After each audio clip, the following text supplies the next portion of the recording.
When assigning probabilities to particular outcomes, there are two fundamental properties to keep in mind. The first one is that all probabilities have to be numbers between 0 and 1, and the second one is that all the probabilities together must add up to 1. We're going to look at the basics here, and then we'll expand that over the next few weeks. The first example we'll look at is rolling one 6-sided die. Because there are 6 outcomes, and each of the outcomes are equally likely, we're going to assign an equal number to each of the probabilities. To get them to all add up to 1, we have to make each of the probabilities 1 out of 6. So we collect that information in a probability distribution table, which looks like this. All the outcomes are listed, and all of the respective probabilities are listed next to them. In this case, they're all the same, but they won't always be this way. Make sure to check that both of the fundamental properties are satisfied.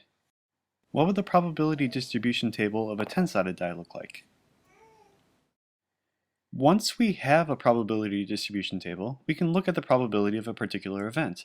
And that's just going to be the sum of the probabilities of all the outcomes that make up the event. So as an example, here's the table we had for our 6-sided die. What would the probability that we roll an even number be? Well, if we look at the outcomes that satisfy that event, we're looking at 2, 4, and 6, and we add those all together, and we end up with 1/2. For a more abstract example, let's say this is our probability distribution table.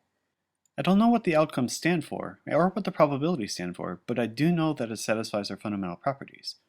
So let's say we want to find the probability of the event E, which is A, E, and F.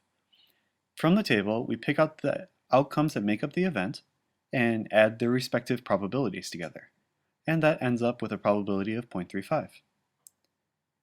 We're also going to be able to use other set theoretic properties like Venn diagrams and inclusion-exclusion in terms of probabilities, but we'll talk about this in class.